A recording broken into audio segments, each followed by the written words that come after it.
Hai Gorgeous, welcome to my place. Terima kasih sudah mengklik video ini. Nggak pakai lama, watch.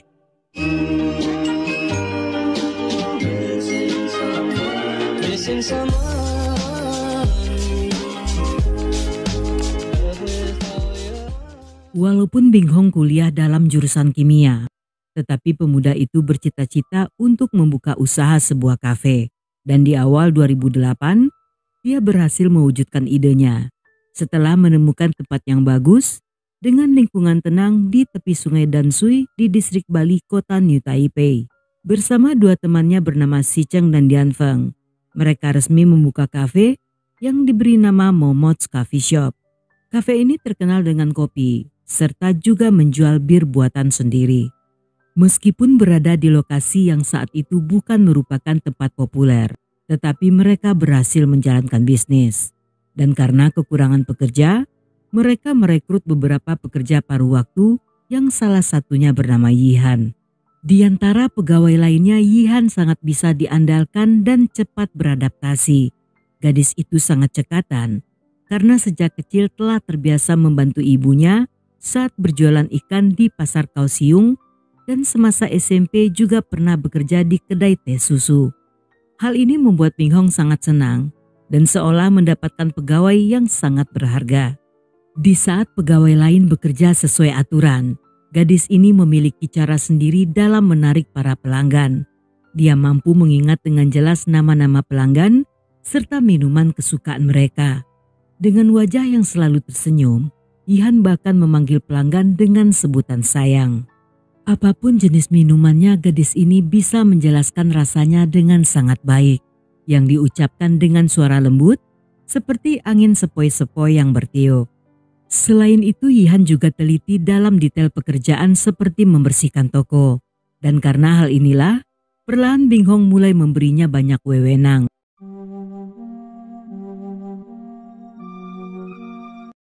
Tidak lama setelahnya, Yihan pun dipromosikan menjadi manajer kafe dan bergabung dalam perusahaan Bing Hong. Sebagai seorang manajer, Yihan tidak saja mengurus kafe, tetapi juga merencanakan berbagai kegiatan untuk kafe tersebut. Salah satu programnya adalah dengan mengadakan penjualan amal, seperti membeli jeruk Bali yang merupakan produk daerah tersebut, dan hasilnya akan disumbangkan ke lembaga kesejahteraan anak setempat. Bahkan menurut Bing Hong, sebagai seorang manajer, Yihan adalah orang yang baik, selalu berhati-hati dan juga berwawasan luas. Para pelanggan sangat mempercayai dan menganggap dia adalah orang yang dapat diandalkan. Salah seorang pelanggan tetapnya adalah seorang pengusaha kaya berusia 78 tahun bernama Jin Fu. Setelah berbisnis di Jepang selama bertahun-tahun dan mengumpulkan kekayaan yang tidak bisa dihabiskan sepanjang hidupnya, Jin Fu dan istrinya Cuping memutuskan untuk pensiun. Dia pun menjual rumah dan tokonya di Jepang untuk pindah ke Taipei dan tinggal di sebuah villa kecil yang berada di tepi sungai Danshui. Karena sebelumnya di daerah tersebut tidak ada kafe, sehingga ketika Momot dibuka, pasangan tua itu merasa senang dan menjadi pelanggan tetap. Jin Fu yang suka memesan espresso, mulai di hari itu mendapat julukan dari para pegawai sebagai paman espresso. Pada satu waktu di saat sang istri Cuping sedang pergi mengajar di Universitas Sici Taiwan, seperti biasa Jin Fu datang ke kafe untuk menikmati secangkir kopi. Dia pun bertemu Yihan yang melayani dengan ramah, sehingga sejak hari itu mereka pun menjadi akrab. Ketika Jin Fu dan Cuping mengetahui tentang kehidupan Yihan yang keras, mereka pun sangat bersimpati. Dan mendengar jika gadis muda itu harus menjadi tulang punggung keluarga, serta membiayai sekolah adiknya di luar negeri, secara rutin pasangan ini pun mulai memberinya sejumlah uang. Tidak cukup sampai di sana, mereka juga memberinya uang sebagai modal usaha dan mengajarinya cara melakukan bisnis. Hingga beberapa waktu setelahnya, Jin Fu dan istrinya bahkan mengakui Yihan sebagai putri baptis mereka. Dengan bantuan tersebut serta pekerjaan di kafe, kehidupan Yihan mulai meningkat dari mahasiswa miskin menjadi gadis mapan yang memiliki usaha sampingan dan secara bertahap memperbaiki perekonomian keluarganya.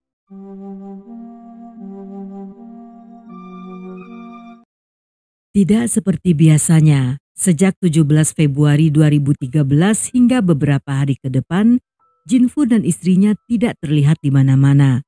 Hal ini membuat keluarga serta karyawan kafe mulai bertanya-tanya, apakah pasangan itu sedang sakit atau sedang bepergian. Bagi mereka hal itu cukup aneh, karena keduanya pergi tanpa kabar dan seolah menghilang entah kemana. Dan akhirnya, keluarganya melaporkan pasangan ini sebagai orang hilang. Namun 10 hari kemudian, ketika permukaan air sungai Dansui mulai menurun, seseorang menemukan jasad Jinfu yang telah membengkak dan terdampar di tepi sungai Bakau. Dan 4 hari setelahnya, disusul dengan kemunculan jasad Cuping yang berada tidak jauh dari tempat Jinfu ditemukan. Berdasarkan pemeriksaan forensik, keduanya dinyatakan telah tewas sebelum jatuh ke air. Kedua korban masing-masing memiliki 3 dan 7 luka tusukan di sekujur tubuh dan di dalam tubuhnya ditemukan adanya kandungan obat tidur. Kematian pasangan ini sangat mencurigakan. Selain hubungan mereka baik-baik saja, keduanya juga tidak pernah bertengkar dengan orang lain serta tidak suka pamer harta. Sehingga motif pembunuhan akibat balas dendam disingkirkan oleh polisi. Polisi pun melakukan penyidikan dengan menanyai semua orang, yang dari semua orang-orang tersebut mengatakan jika terakhir kalinya melihat pasangan itu masuk ke Momot Cafe, namun mereka tidak pernah melihat keduanya keluar dari sana. Dengan kesaksian ini polisi mulai mencurigai setiap orang yang sering mengunjungi kafe, termasuk ketiga orang pemiliknya serta para karyawan. Ihan yang saat itu juga ditanyai, terlihat tampak sangat tenang, tetapi dia menolak saat diajak melakukan wawancara sambil jalan-jalan di pinggir sungai.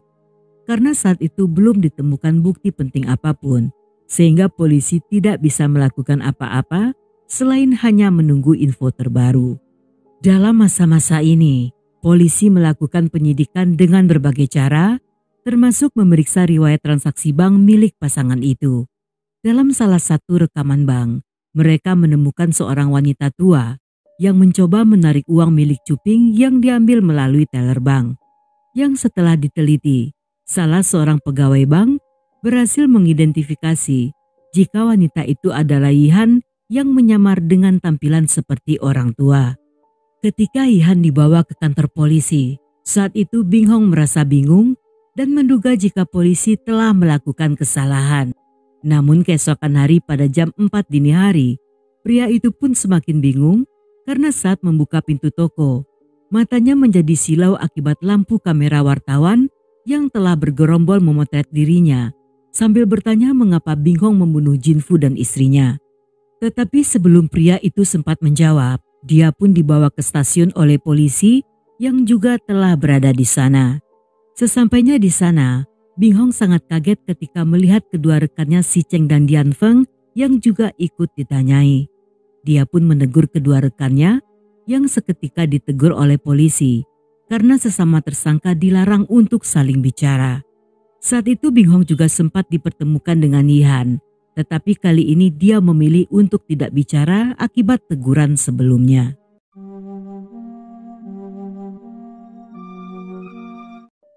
Saat mereka sedang diinterogasi, dalam halaman depan surat kabar terbitan hari itu, memuat tentang pengakuan Ihan yang mengklaim jika dirinya hanyalah orang suruhan dari Bing Hong, Si Cheng, dan Dian Feng. Ketiga pria yang merupakan bos besarnya menginginkan kematian Jinfu dan Cuping untuk menguasai harta pasangan itu.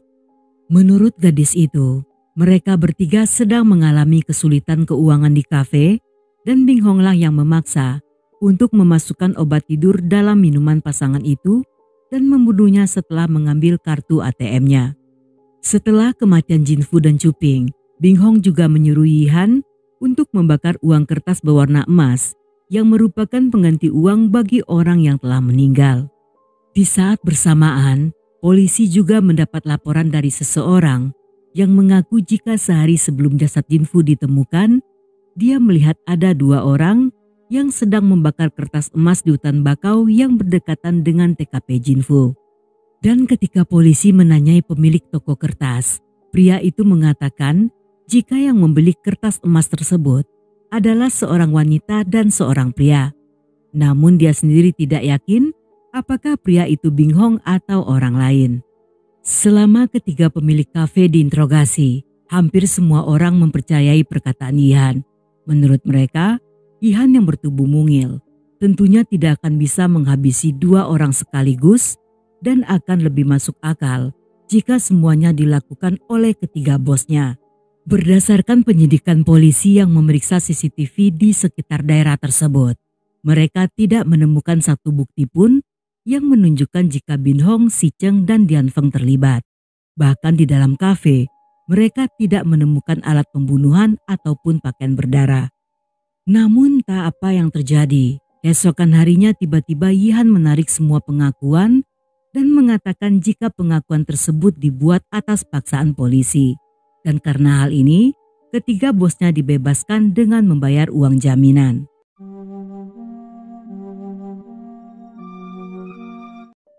Sekembalinya ke rumah, Binghong yang merasa tidak bersalah tentunya merasa baik-baik saja.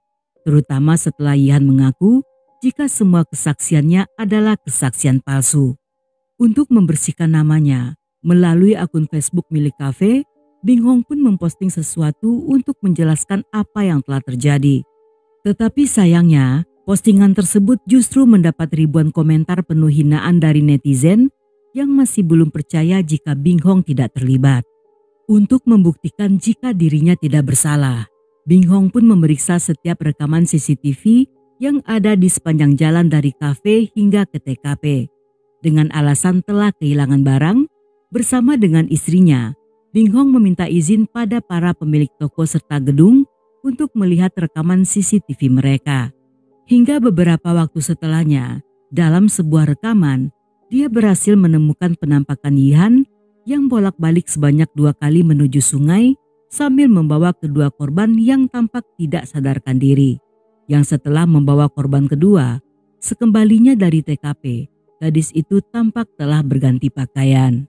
Selain rekaman tersebut, Binghong juga memeriksa meja kerja Yihan dan di lacinya menemukan sebuah kalung serta cincin mutiara berbentuk segi 6. Binghong pun mengirim foto benda-benda tersebut pada adik laki-laki Cuping yang mengkonfirmasi jika kalung serta cincin tersebut adalah milik sang kakak. Binghong pun menyerahkan semua barang bukti pada polisi, yang pada saat itu polisi juga telah berhasil menemukan barang bukti berupa sajam yang terdapat sidik jari Yihan dan Yinfu. Dengan temuan ini, Binghong dan kedua rekannya dicoret dari daftar tersangka.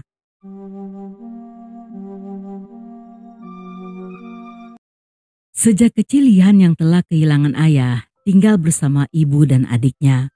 Karena mengetahui sang ibu sibuk bekerja untuk menghidupi mereka, Yihan yang tidak ingin mengganggu ibunya sangat jarang mengajak ibunya untuk berbicara. Seiring berjalannya waktu, gadis itu tumbuh dengan rasa rendah diri serta mengalami stres. Dan di masa sekolah, dia bahkan menjadi korban bully. Untuk menghibur hatinya, Yihan seringkali menulis hingga menerbitkan sebuah novel roman. Namun karena sering dibully, nilai pelajarannya menjadi turun. Dan di masa depan dia harus berkali-kali mengalami kegagalan saat mencoba mengikuti ujian masuk kuliah. Ketika berhasil lolos dalam ujian perguruan tinggi, saat itu Yihan telah berusia 25 tahun. Dan di sini kepribadiannya mulai berubah dengan sering bergaul serta bergabung dalam berbagai kegiatan kampus. Di masa-masa ini Yihan telah memiliki banyak peningkatan, yang diantaranya menjadi wakil presiden klub Aikido dan belajar tata rias. Kehidupannya semakin bahagia ketika berpacaran dengan seorang pria bernama Yi Feng dan mereka pun berjanji untuk menjalani hubungan yang lebih serius. Saat Yihan bekerja di kafe, dia bertemu Jinfu dan Cuping yang sangat murah hati. Pasangan itu tidak saja memberinya uang jajan serta modal usaha, tetapi juga menganggapnya sebagai putri baptis. Karena Jinfu sangat perhatian, hal ini membuat Yihan yang sejak kecil telah kehilangan sosok seorang ayah, pada saat itu tentunya merasa sangat senang. Mereka saling berkunjung ke rumah masing-masing, bahkan terkadang Yihan mengantar Jinfu pulang setelah dari kafe. Dan di lain hari, Jinfu juga mengajarinya cara bermain saham, serta memberinya uang sebagai modal awal.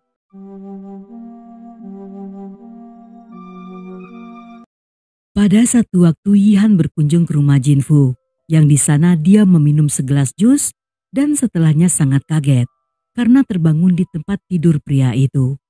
Walaupun tidak dalam kondisi polos, tetapi saat itu Jinfu telah mengganti pakaian Yihan dengan kemeja pria dan di tubuhnya yang telah dimandikan juga tercium aroma shower gel.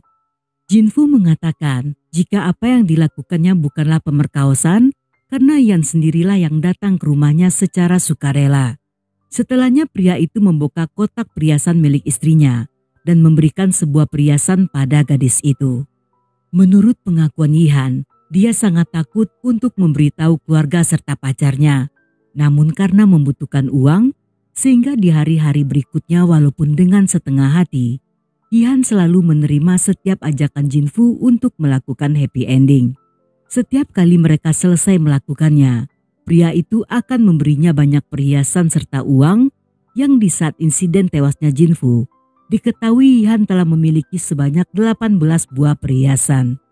Hubungan rahasia tersebut berhasil disembunyikan hampir selama 2 tahun.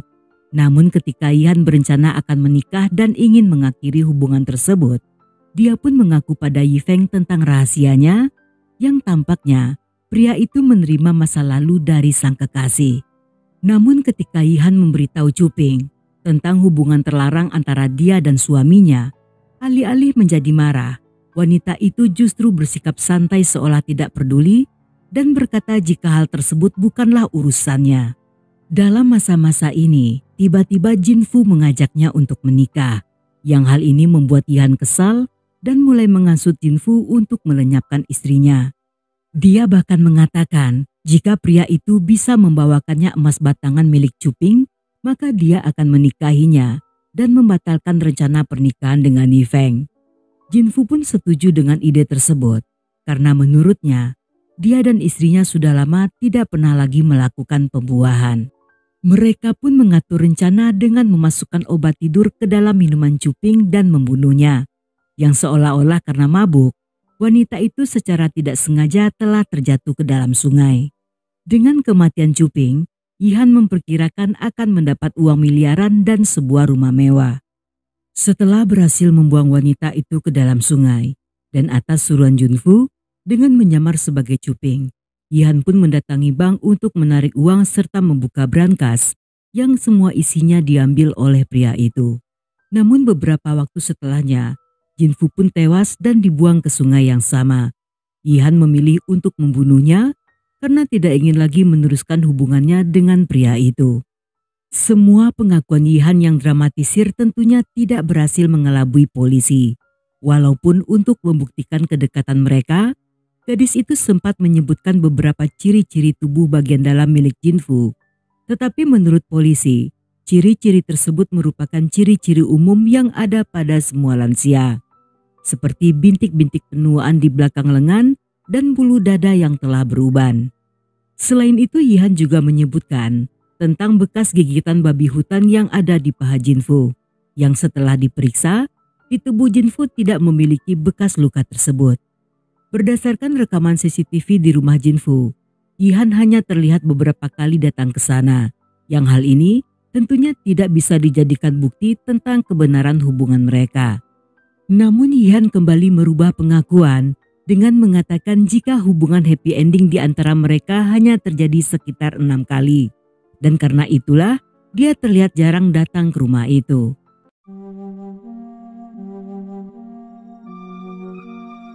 Dalam persidangan yang dilakukan sebulan setelahnya, Yihan didakwa atas beberapa tuntutan termasuk pembunuhan dan perampokan. Yang selama jalannya persidangan, gadis itu berkali-kali mengganti pernyataan dan dari sinilah kebohongannya mulai terbongkar. Yang terjadi sebenarnya, semuanya berawal ketika Yihan mengetahui jika Cuping memiliki banyak perhiasan dengan total senilai 86 miliar yang disimpan di brankas Asosiasi Petani Kota Taipei. Jumlah fantastis tersebut seketika membuatnya tergoda dan ingin cepat kaya secara instan. Dan sebelum menjalankan rencananya, Yihan juga menyewa brankas di tempat yang sama, hanya untuk mencari tahu seperti apa bentuk kunci brankas tersebut. Dia pun berencana untuk mencekoki pasangan itu dengan menggunakan obat tidur yang didapatnya dari sebuah apotek. Dengan alasan sedang banyak masalah keluarga, stres, serta tidak bisa tidur, Yihan berhasil mendapatkan resep obat tersebut. Dan dalam 2 kali kunjungan, dia mengumpulkan sebanyak 21 butir obat tidur. Seminggu sebelum insiden, Yihan mendatangi rumah Jinfu dan memasukkan obat tersebut ke dalam minuman yang membuat pria itu tertidur. Setelahnya gadis itu mulai mencari kunci brankas di sekeliling rumah yang pada saat itu tidak berhasil ditemukan. Dan pada akhirnya dia pun meninggalkan rumah dengan Jinfu yang masih dalam keadaan tidur. Beberapa waktu kemudian, secara diam-diam Yihan kembali ke rumah pria itu. Walaupun saat itu dia berhasil menemukan dan mencuri kunci brankas, namun saat mendatangi bank, sang teller menolak memberinya akses ke brankas karena Yihan tidak bisa menunjukkan KTP. Karena rencananya telah 2 kali mengalami kegagalan, kali ini Yihan pun mengganti rencana. Di tanggal 16 Februari, dia pun mengundang pasangan itu datang ke kafe dengan alasan untuk merayakan ulang tahun pertama dari putra Binghong. Sesampainya di sana sekitar jam 7.15 malam, ketika melihat kafe yang tidak ada tanda-tanda acara perayaan pesta, Jinfu dan Cuping terlihat agak bingung.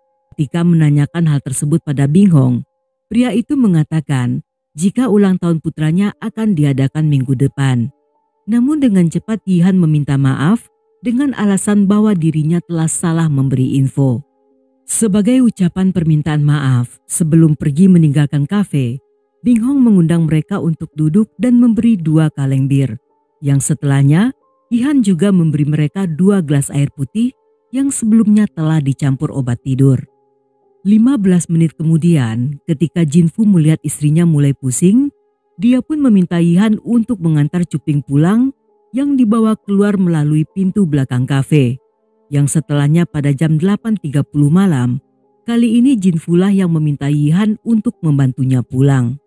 Sama seperti Cuping, Yihan mengantar Jinfu keluar melalui pintu belakang, yang karena hal inilah, dalam rekaman CCTV di luar kafe, hanya memperlihatkan saat pasangan itu masuk dan tidak pernah keluar lagi.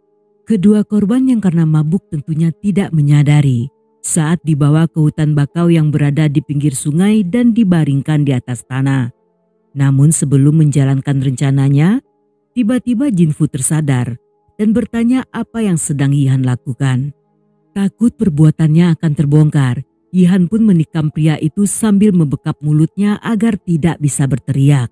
Setelahnya, dia pun mendekati tubuh Cuping dan melakukan hal yang sama, sebelum akhirnya melemparkan mereka ke dasar sungai. Setelah mengambil dompet milik Cuping dan mengganti pakaian yang kotor terkena noda darah, Yihan pun segera meninggalkan tempat tersebut. Dan keesokan harinya, dengan menyamar menggunakan wig serta riasan seperti Cuping, dia membawa KTP ke teller bank dan berhasil mengambil uang wanita itu sejumlah 750 juta.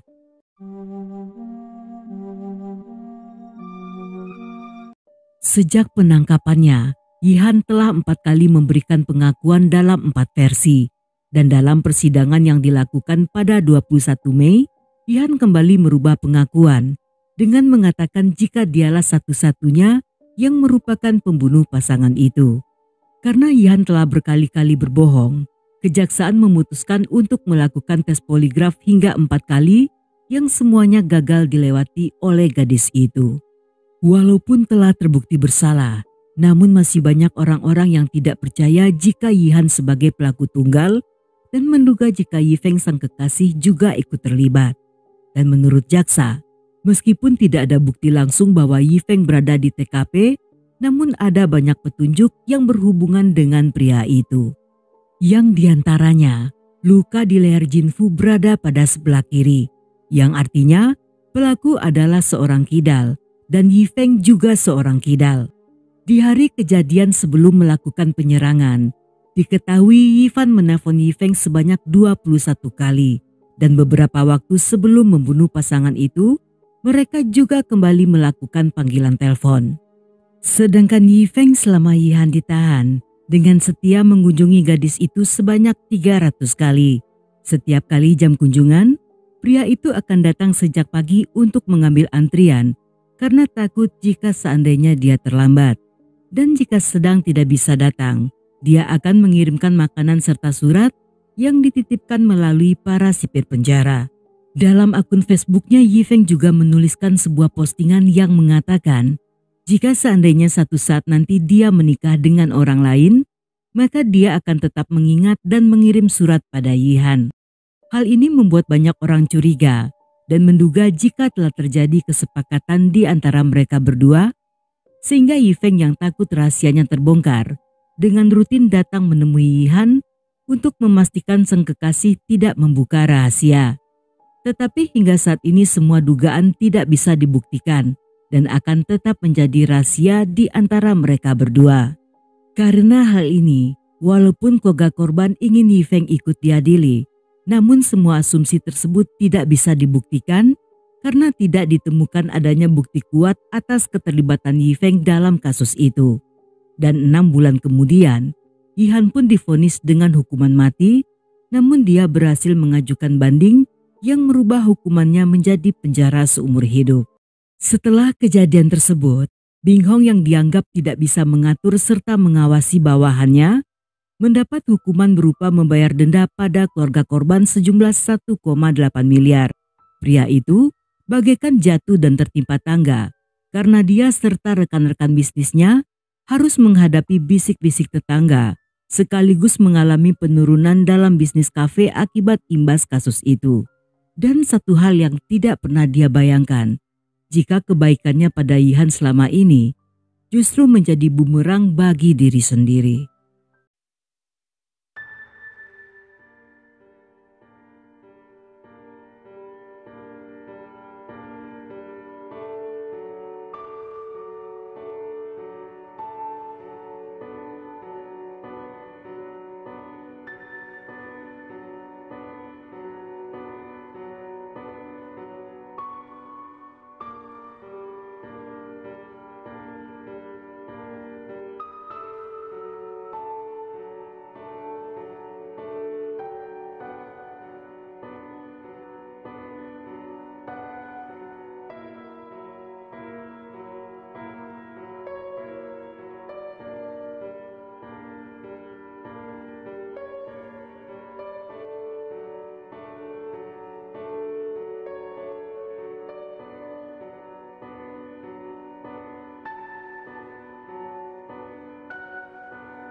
Dan sampai di sini dulu cerita kita kali ini. Semoga kalian suka dengan ceritanya. Buat yang masih betah hingga akhir, thank you, love you, have a nice day, and then see ya.